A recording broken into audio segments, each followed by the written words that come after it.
A fé não é apenas acreditar em algo, mas é um levantar os olhos para Deus e para os outros, indo além de nós mesmos e confiando que no pouco que temos, Ele pode fazer grandes coisas.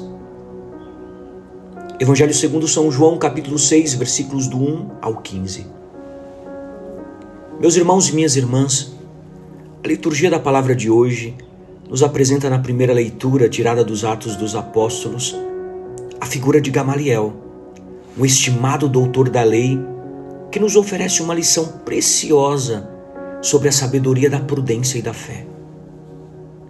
Mesmo sem ter se rendido completamente ao ensino de Jesus Cristo, Gamaliel parece capaz de compreender de forma profunda e leal o desígnio de Deus. A sua reflexão sobre o plano divino nos ensina a diferença entre aquilo que é de origem humana e aquilo que provém de Deus. Sua confiança na sabedoria divina e na soberania divina e na verdadeira carne humana nos lança em um caminho de fé e discernimento. O texto dos Atos dos Apóstolos, no capítulo 5, versículos do 38 ao 39, Gamaliel fala com clareza, que revela sua profunda sabedoria. Agora eu vos digo, não vos ocupeis destes homens e os deixai ir. Se este plano ou esta obra fosse de origem humana, ela se dissiparia. Mas se vem de Deus, não conseguireis destruí-los. Não aconteça que, mesmo sem querer, estais a lutar contra Deus. A palavra grega utilizada para plano nesse texto dos Atos dos Apóstolos é bolé, que se refere a uma decisão, um desígnio, que provém da vontade soberana de Deus. O conceito de bolé, plano ou desígnio, traz a ideia de um propósito divino que transcende a vontade humana. Veja, Gamaliel, ao expressar essa sabedoria, nos ensina a discernir entre aquilo que é passageiro e humano e aquilo que é eterno e divino, sustentado pela vontade de Deus. Gamaliel sugere que se fosse algo que se originasse apenas dos homens, a obra logo se desintegraria. Aqui, meus irmãos e minhas irmãs, nós encontramos o princípio de que os planos humanos são falíveis. É o princípio teológico no qual, se os planos humanos são falíveis, os desígnios divinos são infalíveis e duradouros. No Evangelho de hoje, Jesus, ao levantar os olhos para a multidão, nos oferece um modelo de fé e confiança, de uma confiança em Deus diante da dura realidade que aflige um povo. Então Jesus, levantando os olhos, viu uma grande multidão que vinha ao seu encontro e disse a Filipe: onde podemos comprar pão para que esses tenham o que comer? Ele disse isso para testar Filipe, pois sabia o que ia fazer. São João capítulo 6, versículos 5 e 6. O texto bíblico original utiliza a palavra anablepo para expressar a ação de Jesus de levantar os olhos, ou seja, um olhar além da superfície imediata, que percebe o contexto mais amplo. O verbo anablepo é um verbo que revela não apenas um olhar físico, mas um olhar espiritual que se eleva acima das limitações humanas e se volta para a ação de Deus. Jesus, com sua pergunta, coloca Filipe no estado de prova, querendo revelar o estado interior do discípulo, desafiando Filipe a confiar na providência divina, ao invés de depender da lógica humana limitada. Filipe, ao ser desafiado por essa questão do pão para a multidão, responde de maneira pragmática, mas também cheia de um certo temor, com um cálculo imediato que revela a falta de fé no poder de Deus para prover.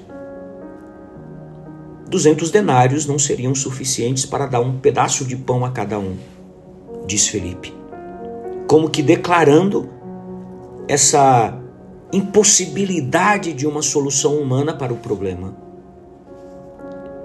O momento crucial desse evangelho de hoje é quando o menino, sem saber do grande significado de seu gesto, traz o pouco que tem: 5 pães de cevada e 2 peixes. O gesto simples, mas confiante do menino nos convida a refletir sobre a própria disposição que temos em entregar o pouco. Essa nossa própria disposição em entregar o pouco que temos, acreditando que nas mãos de Cristo, até os recursos mais limitados se tornam abundantes. Meus irmãos e minhas irmãs, nós encontramos no versículo 11 desse evangelho o verbo eucaristeo.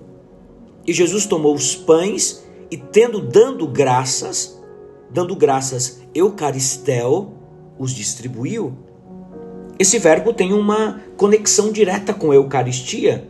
Eucaristia é a ação de graças, o ato de agradecer a Deus. Aqui Jesus demonstra como a ação de graças é uma atitude fundamental de fé e confiança na providência divina.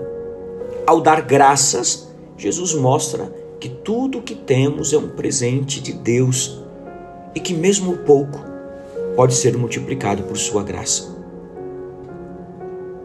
A multiplicação dos pães não é apenas um milagre material, mas um sinal do reino de Deus onde a abundância divina se manifesta. É através da ação de Jesus, que toma o pouco e o transforma, que os discípulos aprendem a confiar não em suas próprias forças, mas na generosidade e na abundância de Deus. Isso é uma manifestação do caminho da providência, onde Deus não apenas cuida das necessidades materiais, mas também das necessidades espirituais de seu povo. Para além disso, no Evangelho, no capítulo 6, versículo 15, nós vemos uma cena crucial para compreender a verdadeira missão de Cristo. Mas Jesus, sabendo que queriam fazê-lo rei, ele se retira novamente para um monte sozinho. Aqui, meus irmãos e minhas irmãs, nós vemos a tentação do poder terreno, um tema recorrente nas Sagradas Escrituras. A palavra grega basileus, que significa rei, é usada para mostrar que as pessoas, ao verem os milagres de Jesus, estavam muito inclinadas a reconhecer seu poder, mas de forma errada, esperando apenas um líder político e militar. No entanto, Jesus ele se afasta da tentação do poder mundano e busca a solidão para continuar a sua missão em obediência ao Pai. Ele nos ensina que para seguir a vontade de Deus é necessário fugir das tentações, daquelas tentações da soberba e da glória humana. Nesse tempo pascal, nós somos chamados a refletir sobre como estamos levantando os olhos diante dos desafios da vida. Será que estamos vendo com os olhos da fé ou apenas com a visão limitada das nossas próprias preocupações e medos? A palavra grega que se refere à prova ou ao teste da fé, como Filipe foi provado pelo questionamento de Jesus, aparece frequentemente nas Escrituras, para nos lembrar de que, diante das dificuldades, a fé é purificada e fortalecida. A fé não é apenas acreditar em algo, mas é um levantar os olhos para Deus e para os outros. É indo além de nós mesmos, confiando que no pouco que temos, Ele pode fazer grandes coisas. Meus irmãos e minhas irmãs, que nós possamos, como Jesus, levantar os nossos olhos para as necessidades do mundo e confiar na providência divina, sabendo que em nossas mãos o pouco pode se tornar abundante, se for feito com gratidão e com fé. Uma santa sexta-feira para você e sua família. Que Deus te abençoe, em nome do Pai, do Filho e do Espírito Santo. Amém. Paz e misericórdia.